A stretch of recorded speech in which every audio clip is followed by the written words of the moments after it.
Halo semua, perkenalkan nama saya Putu Anindya Dinapsaguna, nomor absen 32 dari kelas 11 MIPA 4. Di sini, saya akan membahas mengenai salah satu tokoh yang berkontribusi di dalam perjuangan pergerakan nasional Indonesia, yaitu Mr. Syamsuddin.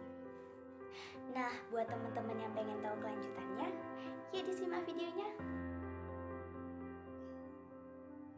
Mr. Syamsuddin atau Mr. Raden Syamsuddin lahir pada tanggal 1 Januari 1908 di Sukabumi, Jawa Barat.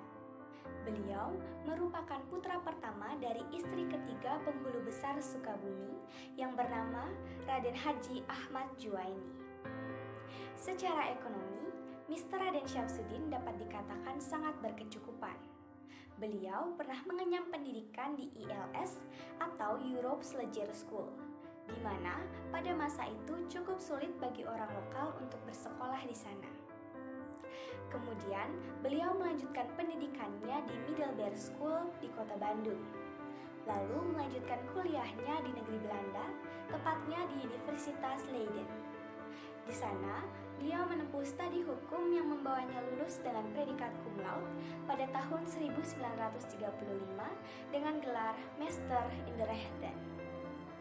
Setelah lulus dari Universitas Leiden, Mr. Raden Syamsuddin bekerja sebagai volunteer di Bogor di kantor kesekretariatan umum yang pada masa itu bernama Algemeen Sekretaris. Sebelum beliau turut serta ke dalam pergerakan nasional, Mr. Raden Syamsuddin sempat menjabat menjadi wali kota Bogor pada tahun 1940 dan kemudian menjadi anggota Volksrat menggantikan M.H. Tamrin pada tanggal 20 Januari 1941. Satu tahun kemudian, tepatnya tahun 1942, Mr. Syamsuddin masuk dan menjadi ketua muda di Partai Indonesia Raya atau Parindra. Di sanalah beliau bertemu dengan beberapa tokoh seperti Didi Soekardi dan Kiai Haji Ahmad Sanusi. Pada masa pendudukan Jepang di Indonesia, Mr. Raden Syamsuddin diangkat menjadi Kepala Bagian Keselamatan di Kantor Besar Putra atau Pusat Tenaga Rakyat oleh Insinyur Soekarno pada tahun 1943. Selain itu, Mr. Raden Syamsuddin juga pernah diangkat menjadi Ketua 3A, yaitu Nippon Pemimpin Asia, Nippon Pelindung Asia, dan Nippon Cahaya Asia. Seiring dengan melemahnya kedudukan kolonial Belanda, Mr. Syamsuddin pun melanjutkan peranannya sebagai perwakilan rakyat di dalam forum bernama Chuo Sangiin atau Dewan Pertimbangan Pusat pada masa pendudukan Jepang. Kendati ia adalah perwakilan rakyat, nyatanya interupsi ataupun kritik yang disampaikan dalam Chuo Sangiin adalah hal yang tabu. Bahkan, Insinyur Soekarno sendiri menegaskan kepada seluruh anggotanya. Namun, Raden Syamsuddin menjadi orang pertama dan satu-satunya yang menyampaikan kritik pedas pada sidang tanggal 30 Januari sampai 3 Februari pada tahun 1943. Dan akibat dari kritikan pedas tersebut, beliau kemudian dikeluarkan dari Chuo Sangiin. Menjelang kemerdekaan Indonesia, seiring dengan melemahnya kekuasaan Jepang, Mr. Syamsuddin kemudian kembali melakukan pergerakan nasional, di samping pelaksanaan tugasnya menjadi wali kota Sukabumi. Pada tanggal 20 Mei 1945, ia diangkat menjadi anggota BPUPKI atau Badan Penyelidik Usaha-Usaha Persiapan Kemerdekaan Indonesia. Hingga pada tanggal 17 Agustus 1945, seorang saksi mata mengatakan bahwa Mr. Raden Syamsuddin memerintahkan para stafnya untuk mengumpulkan masyarakat kota Sukabumi di Lapang Merdeka yang pada masa itu bernama Victoria Park untuk mendengarkan pidato proklamasi dari radio. Hal ini jelas menunjukkan adanya keterlibatan kuat Raden Syamsuddin menjelang diproklamasikannya kemerdekaan Indonesia. Setelah proklamasi dibacakan, nyatanya perjuangan untuk mempertahankan kemerdekaan Indonesia masih terus berlanjut. Seiring dengan agresi militer Belanda pertama, Raden Syamsuddin turut serta dalam pertempuran yang ada di Sukabumi, yakni Pertempuran Bojong Kokosan. Ia kemudian menerapkan politik bumi hangus.